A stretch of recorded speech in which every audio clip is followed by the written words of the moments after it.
Welcome back to Built on Blues. I am your host, Graeme Bryks. And if you're a contractor or business owner renting a shop, a warehouse, or an office, you need to know something. The game is rigged. Your landlord has a professional shark on the other side of the job to get the high price out of you. My question is, who's fighting for you? My guest today is the answer to that question. He's a commercial real estate Hall of Famer with over 38 years in the trenches. He's the renter's bodyguard, the guy who refuses to take a dime from the landlords so he can fight 100% for the tenant. He proves you don't need an army to dominate the market, just the right strategy. Please welcome President of the Schenk Company, Greg Schenk. Thank you, Graeme, for that nice introduction. I'm happy to be here to help your audience. I'm glad you're on call today. I've got a lot of questions for you. First off, I want to start with, you built your reputation by refusing to play both sides of the net. In the early years of your business, when you were trying to feed a family and build a name, how many times did you have to turn down a fat landlord commission to protect your integrity? And what was the moment you realized that saying no was actually the secret to your success? Well, that's a great question. So I've been in the business since 1986. And in 1989, a new law came about called the Agency Disclosure Law. Before that, it was called Let the Buyer Beware. So I never like to sell anything to anybody. I like to help people get what they want. When that law came about, a little light bulb came out of my head, and myself and a bunch of others with my old company all formed a group called the Tenant Advisory Services Group that strictly represented tenants, buyers, and investors. And by about 1991, I had put all my business over from doing both, where there was a conflict of interest, to exclusively representing tenants where there wasn't. So certainly I left a lot of money on the table, a lot of assignments. And I will say doing listings is a hell of a lot easier because I'm totally invisible. It's all about my reputation. So I literally started all over doing that. And I was the only person in Columbus, and still am the only one that does that exclusively. And I banded together with people all over the world. And we've got people in about 100 markets around the world that do that.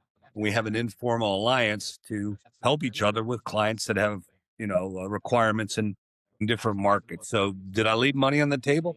Probably millions of dollars, but I wanted to help people get what they want, not to sell them, to be able to give them an unprejudiced view, to be the master of the market and a master of the process. Of course. I remember the last time we talked, you closed the biggest deal in Ohio, right? Back in 1995, what was then called Bank One before it became Chase, I represented one of their divisions called the Financial Card Services Division and helped them with a large, about 100,000 foot office space. It took me 5 years to get in the door with them. So persistence is my middle name. Yeah, that's amazing. They called me out of the blue, and that ended up changing my life completely. It gave me enough money and confidence to leave the biggest company in the country and go out on my own.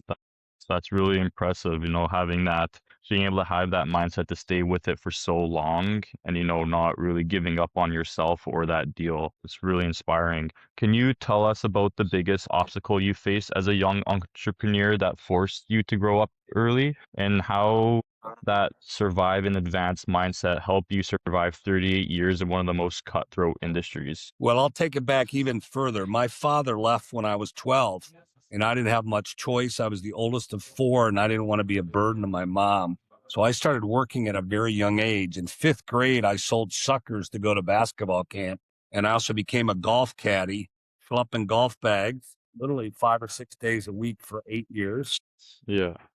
I bought a car the day I turned 16 from the money I earned, and I got a full ride scholarship to Ohio State called the Evans Scholarship from golf caddying, scholastics, and financial needs. So that kind of set the table. When I got out, I had no money. I had no clue what to do with my life, but I had a burning desire and a good work ethic. 4 years later, I got in the commercial real estate business and set some very high goals. And I was exposed right out of college to some people with a lot of money that I played basketball, and I'd be playing with guys that were making $1 million a year in their 20s, and I'm making 20,000 a year. I'm like, what is this? And I realized that we're the only ones that put limits on ourselves. And one of the first guys I studied, W. Clement Stone, said, what the mind can perceive and believe, it can achieve.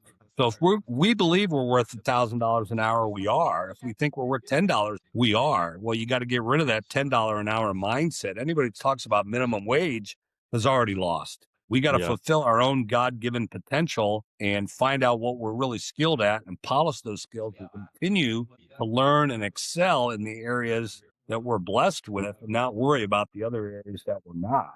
I mean, if I had to be an No, accountant or an engineer, I'd be homeless. So I'm lucky that I found the niche that I found. how important would you say was it surrounding yourself by those like-minded people about and like those like you said like you were the one making very limited income when you were surrounded by all these people that were making, 6+ figures.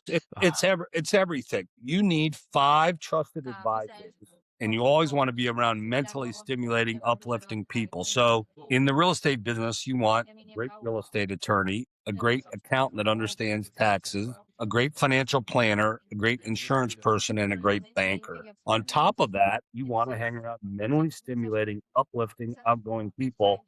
They're going to get you out of your comfort zone, not be a yes person, not be a good time Joe you're just going drinking with, but somebody's going to challenge you to be your best Yeah, someone's going to push have a you. good mentor. If you don't have a good mentor, I was very fortunate to connect with a good mentor when I got into business, and I tried to emulate everything that he did and realized that you needed a work ethic, you needed determination, you needed perseverance, and that life isn't fair. I had a lot of obstacles growing up with my dad leaving. I got hurt playing basketball, and my brother passed away at 15 from cancer. So I had some really bad stuff going on while I was growing up that it would have been very easy to throw in the towel and become a drunk.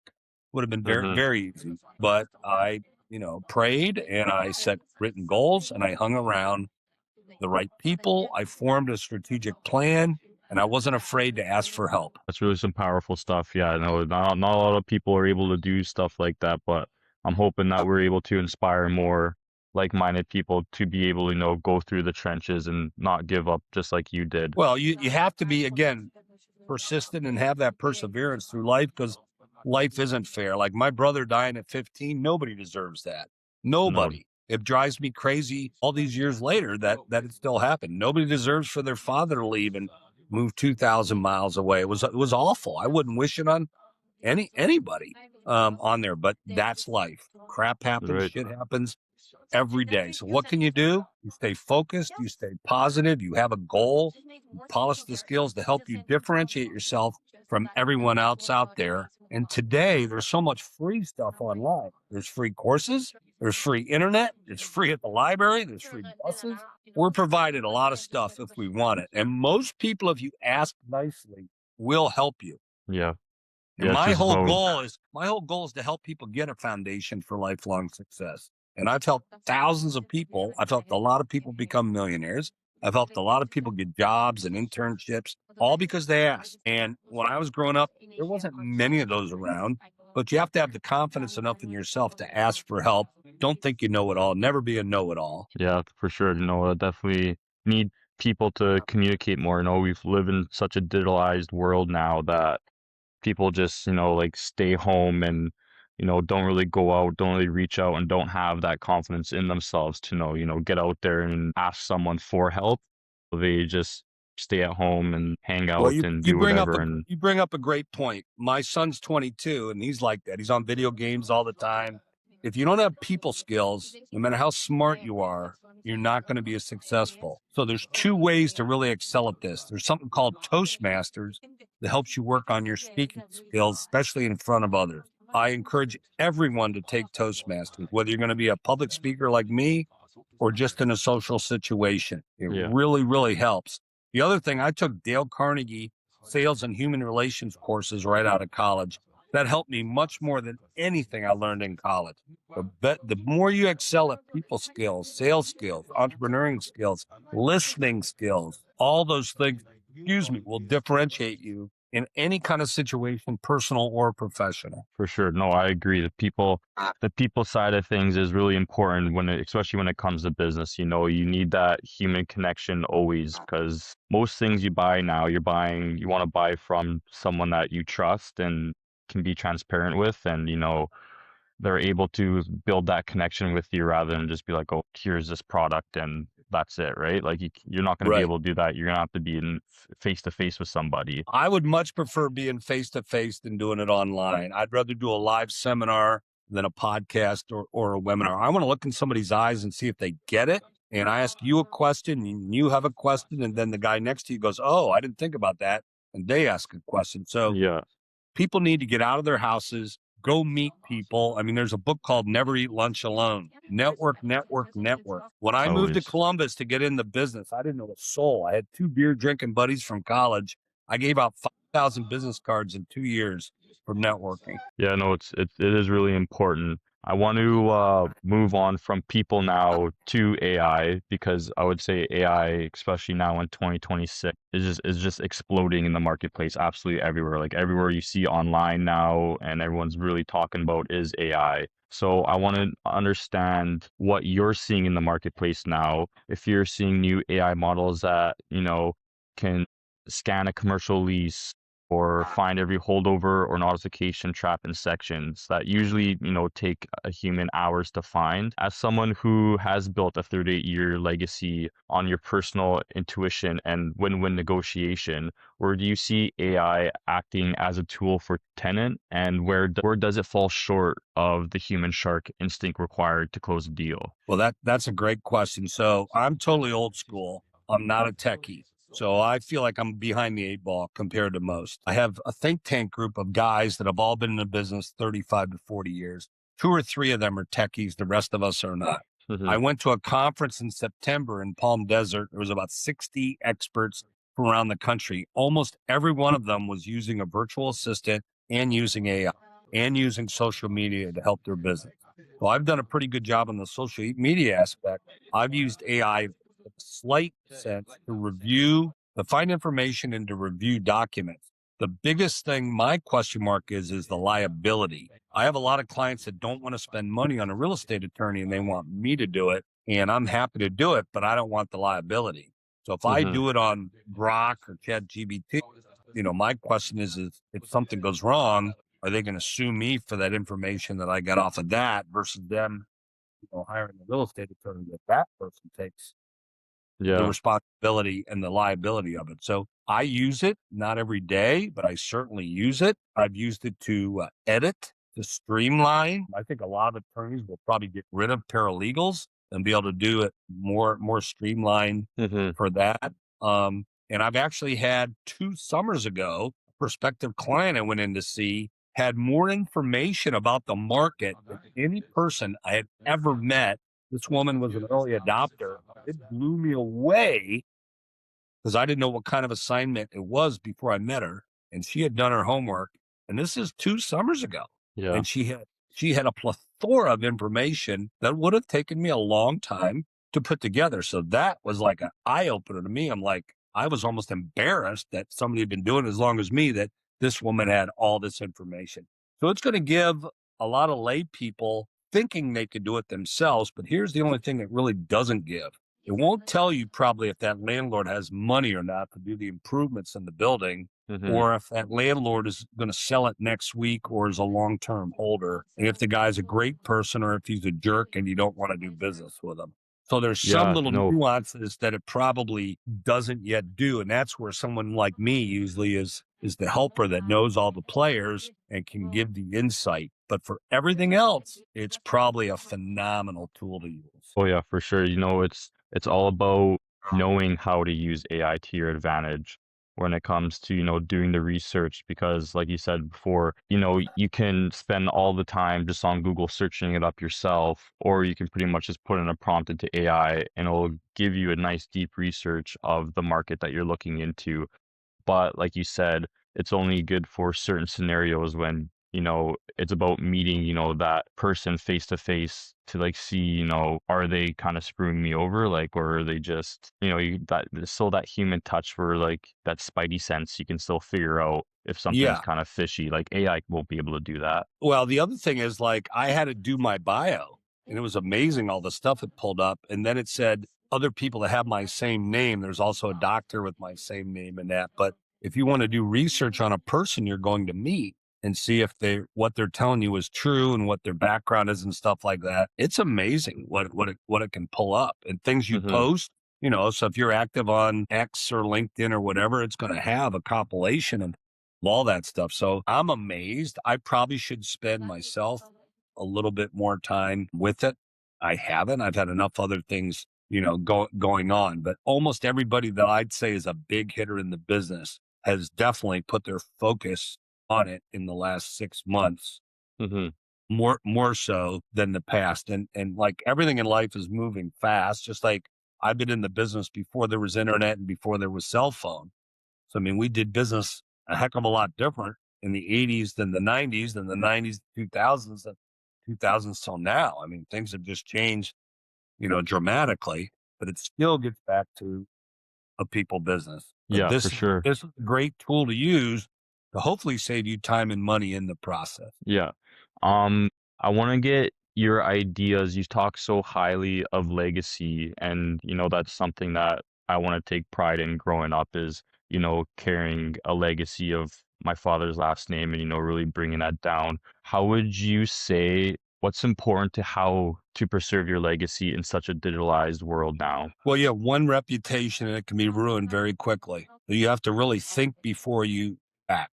For example, when I was younger, I drank a lot. In our business, there's a lot of networking and it's very easy to get out of control if you drink too much. So now, since I've been a single dad a long time, I've tried to really refrain from that. I've cut out a lot of that because it was important to me. I didn't want my son seeing me as a heavy drinker. It wasn't good for my Hmm. health on there. So in the last 20 years, I've changed that dramatically. The older I've gotten, the more health conscious I've gotten. You only have one legacy and you want to give it the best you can. One of the first people I studied, Tony Robbins. You've probably heard of Tony Robbins. He's been Yeah. books, TV shows. So when he first came out, he had books and tapes that I outlined the whole thing. And he had something called the rocking chair test. And it's my favorite thing. He said, sit on your back patio in your rocking chair and think about 20 or 30 years down the road and feel the good feeling of you trying, not necessarily accomplishing, but trying all the things you wanted to do with your life and Hmm. let that good feeling soak in. And then sit in that same rocking chair and think about 20, 30 years down the road and feel the pain of regret of not trying. Yeah. No, that's So some many people amazing things to hear. don't have the guts to even try to get out of their comfort zone and do it. So I had a job that had a company car, expense account, and a salary. And I'm living on the beach in LA, right out of college at 21 years old. But I was never going to be able to afford a house. I would have had to move 2 hours away to be able to afford a house. If I would have just said, okay, I'll rent, I'll never buy a house, could have had an okay life, but I never really had any I would have had no net worth. So I took a risk and moved back to Ohio with no salary, no car, no expense account. I didn't own a suit. I didn't own a tie. I didn't own a pair of shoes. I didn't know anybody. I started completely over in a business I had never heard of. Never heard of. So taking that risk, especially when you're single and don't have a wife and family, obviously the younger you are, the probably the easier it is. If I was married with 4 kids, it would have been, I'm sure, totally different. But you have to take risk in life, calculated risk, if you really want to get somewhere. And the people that take the most risk, the ones, and I fortunately know a lot of people that have done such unbelievable things beyond comprehension, how far that they've gone. And it makes me proud. A lot of my friends that I grew up with that were pretty much middle class that have done so well. It just brings a lot of joy to my heart. I truly believe a lot of people need to hear that because I know I totally agree. I believe in the same thing where it's like I know personally I want to take as much risk as possible now so that, and when I do look in that rocking chair when I'm 85 years old, am I going to go back and think, why didn't I take that chance? Why didn't I take that risk to, start my business or take that trip or just like really anything? Like you said, when you are young, single, and you don't have really many responsibilities because when those responsibilities do come, it's going to be a lot harder. Not saying that you can't do it and you can't take that risk at that time, but it just has to be a little bit more calculated when, you are able to take a little bigger risks now and be a little bit more, bigger risks is what I'm trying to get at. Yeah. And the other big thing people need to realize, and it's hard for most people, material things don't bring happiness. A bigger house, a bigger car, more shoes, more junk, more clothes, more nice suits or dresses for women, purses, jewelry does not bring happiness at all. Zero. I mean, I know people that live in a 10,000 square foot house that are miserable. You've seen movie stars and, musicians that have killed themselves that had hundreds of millions of dollars. Hmm. So we know that's not it. It's doing something that brings joy to your heart, passion, giving to others. And I told my son, again, being a single dad, we can have stuff or we can make memories. Let's go make memories. So we take a lot of trips. We don't necessarily go to fancy places, but we have a ball. We're both sports nuts. We go to a lot of, sporting games, pros and college, and we've never missed anything. And I didn't need a bigger house or a bigger car or 6 houses or whatever. I'm lucky. I have the ability to do what I want, when I want, where I want, with whom I want. I have total freedom and flexibility, which to me is the greatest kind of wealth. If I had a bigger house and more crap, I would be tied to all that. And I've got friends with big houses with huge mortgages, huge taxes. They've got nannies and gardeners and, all kinds of crap that they'll never get out from under. Yeah, yeah, no, for sure. It's a lot of people chase the materialistic side of the world nowadays. And, That's the biggest like you thing to said, learn. The earlier you learn that, the better off you're. yeah, because if you just keep chasing it, you're going to learn it the hard way, that's for sure. Yeah. And if you do get there, you're just going to be, right back to where you were before, but now you're just going to have all this stuff. Yeah, that's stress your body doesn't need. It wears on you physically and mentally. Yeah, for sure. I don't want to take too much of your time. I want to just ask you one last thing here. You've reached the top of the mountain in commercial real estate. You seem more focused on your Schenk training and giving back through your scholarships and cancer research funds. As you look at the next 5 to 10 years, what does winning look like for you now? Is it about the next big HQ deal, or is it about the legacy of the entrepreneurs you're training to take your place? Well, it's really both. I need to stay mentally stimulated. I don't think I can ever retire. And I get so much joy out of helping my clients. And I'm very fortunate I get a call out of the blue. I got one 3 weeks ago for a nice new assignment, but I get more joy and passion from helping people, calls like this. I mean, I get total strangers come up to me that, need a job, need an internship, need a connection with somebody in a different city. And that brings me a great deal of satisfaction. So hopefully, God willing, I'll be able to do both for a long time. No, it's great to hear. I just want to say thank you so much. This has been an absolute masterclass. I think the biggest takeaway for our listeners today is that, in the world of construction home services, you can't just be the master of your craft. You have to be the master of the deal, and not only it's not always about business too. It's about human connections, going out there, networking, like you said, and, living a purposeful life, not just going for materialistic things. I would agree. Yeah, 100% agree. Before we go, I just want to let you give the chance to, for the business owners and entrepreneurs listening who want to tap into your expertise, or for the brokers who want to jump into your training program, where's the best place for them to find you? Sure. So my website is my last name, Schenk, SCHENK company.com. My YouTube is just under Greg Schenk, but if they contact me there, I've got a form for tenants or buyers or investors that they can fill out, and it'll automatically email it to me, and I'll get with them if they need help on renewing a lease or relocating the lease, buy, build, or invest anywhere in the world. And if they're looking for training, either for themselves, an association, or organization, they can email me through that. Everything we do is 100% money back guaranteed on our training and education. If we don't help you, you don't have to pay. I'm that confident that we can help you out. And the way the market is now, we have the highest office vacancies we've had in 40 years in almost every market around the country. So the amount of time and money they can save on a lease renewal, especially an early lease renewal, is just astronomical. And we do commercial market overviews as one of the seminars we do. And we talk about every property type from each person's perspective. So that's something that a lot of people like for general knowledge, whether they're a broker or they're an investor or just are interested in the subject. I really appreciate you having me on. Listeners that have other questions, I'm happy to come back and do like a Q&A if they email you. And that I'm happy to come back anytime. No, that's awesome. Thank you so much for that. I really appreciate it. Thank you for joining us to Built on Blues. To everyone listening, keep building, protect your margins, and we'll catch you on the next one. Bye now.